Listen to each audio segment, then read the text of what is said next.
I don't know where he came from, but we are blessed to have him. And I'm saying this personally because I've never met anybody that took up so much time with kids just to say, I'm here to help.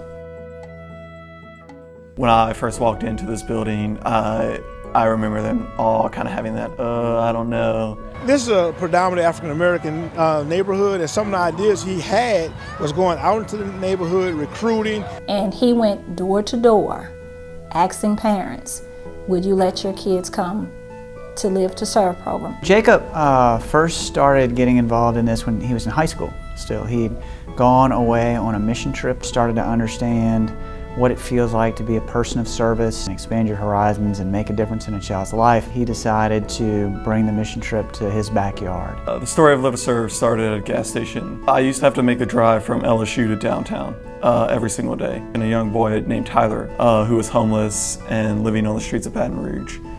And every single day he would ask me for something different. He would ask for an icy, a Snickers bar. And one day he approached me and I said, what would you like today, Tyler? He said, I would like to play baseball for the Astros. And that really, really hit me. Here's a kid in my own city that does not have the means to afford just a baseball mitt and a glove. He came home one day and asked to have all of our old sports equipment. We gave them to these kids and they said, hey, can you stay and play with us? And I said, that's probably a much better idea than giving them these balls and these gloves and then just saying, okay, have fun, see you later. He started playing with more kids and he needed more sports equipment. So he asked our church for used sports equipment. I was bringing home a trunk load of stuff every Sunday, and then it just grew from there.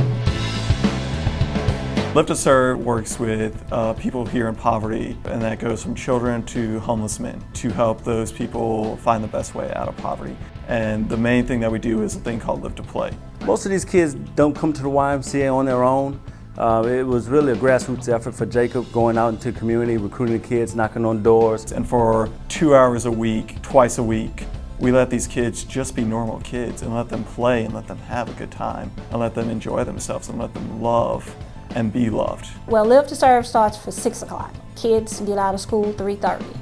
They come and knock on the door, they show up looking for Jacob and Live to Serve. You know, the kids respond to Jacob like you would expect.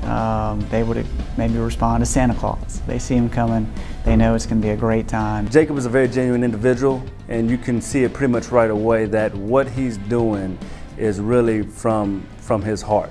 When I won the Angel title, I remember that night I got a call from my living grandfather, and he told me, he said, congratulations, and I said, thank you, and he goes, so that makes 2 awards for you in the year, huh? And I said, yes, sir, and he goes, great.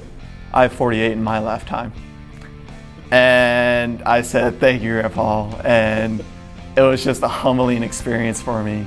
Awesome, buddy.